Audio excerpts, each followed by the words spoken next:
ID.3, ID.3, ID.3, como lo queréis llamar.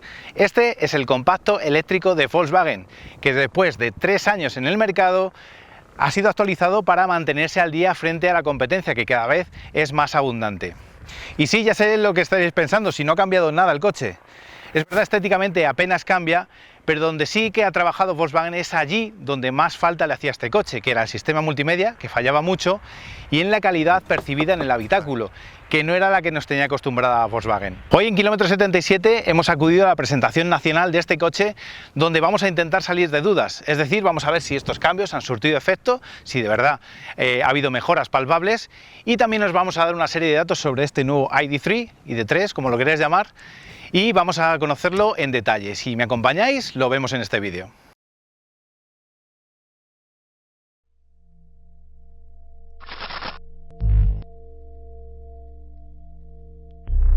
Vayamos entrando en materia.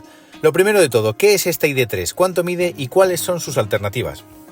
Pues es sencillo, es un turismo eléctrico de 5 puertas que mide 4,26 metros de longitud, como un Golf aproximadamente. ¿Modelos contra los que se tiene que enfrentar? Como os he dicho antes, cada vez son más numerosos y llegan con más argumentos de compra, como por ejemplo el MG4, del que tenemos una prueba en vídeo, y su primo hermano, el Cupra Born, con el que comparte muchos elementos mecánicos. Pero también hay otros como el BYD Dolphin, el Renault Megane E-Tech eléctrico o incluso el Kia e-Niro.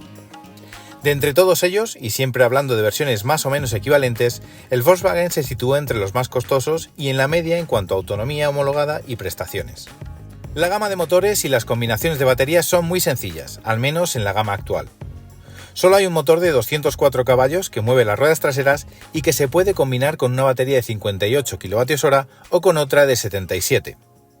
Las autonomías de 428 km en el primer caso y de 559 en el segundo. Más adelante, en una fecha por confirmar, llegará otra versión con una batería de menor capacidad, solo 52 kWh, y otra con 2 motores y un planteamiento más deportivo llamada GTX. La potencia de carga en corriente continua es distinta en función de la versión elegida. Con la que tiene la batería más pequeña podremos hacer recargas a un máximo de 120 kW, como en el modelo anterior. Pero si por contra optamos por la versión con la batería de 77 kWh, la potencia asciende a nada menos que 170 kW, que son 45 más que en la versión equivalente de la gama anterior. Un cambio sustancial que, a efectos prácticos y siempre según datos oficiales, supone una rebaja de 8 minutos en una recarga del 0 al 80%. En corriente alterna, sin embargo, no hay cambios con respecto al ID.3 anterior. Ambas versiones admiten hasta 11 kW de potencia, que traducido en tiempo supone necesitar 6,25 horas para una recarga completa en la versión de 58 kWh y 7,5 horas en la de 77 kWh. Y ahora, antes de pasar al interior, que es donde más cambios hay, os quería enseñar el exterior porque, aunque de manera muy sutil, también tiene modificaciones. El cambio más evidente, y que además es la forma más fácil de saber si estamos ante un ID.3 de la nueva o de la anterior gama, está aquí en el capó. Como veis, aquí es todo chapa. El modelo anterior tenía un inserto aquí de plástico negro brillante, que no tenía ningún tipo de función más que decorativa y que en este caso no la tenemos. Pero hay más cosas. El parachoques es completamente distinto, tiene una parrilla más ancha y estas entradas de aire, que además son funcionales, es decir, entra por aquí el aire, sale por aquí, que según Volkswagen sirve para mejorar el coeficiente aerodinámico. ¿Y qué más cosas? Colores. Hay 2 nuevos para la carrocería, uno azul y otro verde. Este verde es el que tenemos en esta unidad. Y otro detalle adicional, en la gama anterior aquí había una plaquita en cada una de las aletas delanteras que decía ante qué versión nos encontrábamos. En este caso ya no hay nada. Otro detalle también chiquitito, en la parte trasera, en los pilotos, la parte que va en el portón antes era un reflectante y ahora va iluminada. Así que, como veis, hay pequeñitos detalles estéticos que nos ayudarán a conocer si estamos ante el anterior ID.3 o el nuevo, pero bueno, son detalles muy chiquititos. Así que ahora sí, vamos al interior. Pues ahora ya sí, estamos en el interior y vamos a ver el primero de los detalles que Volkswagen dice haber mejorado, que es la calidad de los materiales que ha empleado para el habitáculo en general, y que dice que con eso se consigue una mejor calidad aparente. Se nota aquí, por ejemplo, en esta parte del salpicadero, que antes era dura y ahora tiene un tacto blandito con estos pespuntes que efectivamente le dan un aire un poquito más sofisticado, por decirlo de alguna manera, y sobre todo se nota aquí en los paneles de las puertas. Toda esta parte superior es blandita, en el modelo anterior era un plástico duro con un aspecto además demasiado vasto, y también incluye grandes superficies tapizadas. Así que en este sentido, ¿se ha conseguido el objetivo que quería Volkswagen de dar una mayor calidad?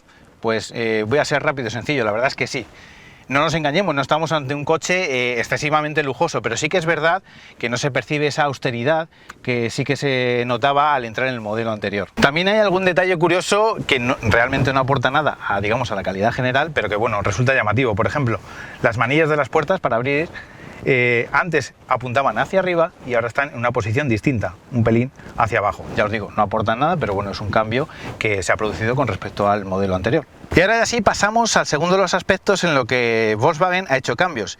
Quizá además el que mayores quebraderos de cabeza le dio en el ID.3 anterior, que es el sistema multimedia. De entrada la pantalla es más grande, tiene 12 pulgadas en lugar de 10. Pero es que además incluyen una nueva versión del sistema operativo, la 3.5. Con esta versión la verdad es que no hemos tenido ninguno de los problemas que experimentamos con varias unidades del ID.3, pero también de otras versiones de la gama ID, como el ID.4, el ID.5 o la ID y el ID Buzz, por ejemplo. Eso sí, es un dato, una afirmación que hay que tomar con cautela, porque como os hemos comentado, estamos en una presentación y el tiempo para probar el coche es limitado. Más adelante, cuando probemos el coche durante varios días, pues daremos una opinión más fundada sobre este asunto y diremos si esta versión es realmente estable y funciona correctamente. Queda claro, por tanto, que con estos aspectos, pues el ID.3 al final es un coche, digamos, más redondo, más completo. No obstante, no todos son buenas noticias, porque por el camino Volkswagen se ha dejado algunos detalles por pulir que en su día criticamos y que siguen presentes en este modelo. Por ejemplo, el mando de luces. Como veis, sigue siendo una superficie táctil. Cierto es que aquí se acude rara vez, ¿no? Pero cuando hay que hacerlo, sobre todo cuando estamos a oscuras, pues no deja de ser un poco un incordio que sea así, ¿no? A veces que hay que tantear un poco oscuras y no es agradable. Lo mismo pasa con los mandos del volante. Aquí son superficies táctiles. En algunos modelos de reciente aparición de la marca sí que han vuelto a poner botones físicos, pero aquí seguimos teniendo estos que a veces que cuando uno está girando, haciendo alguna maniobra, pues toca sin querer.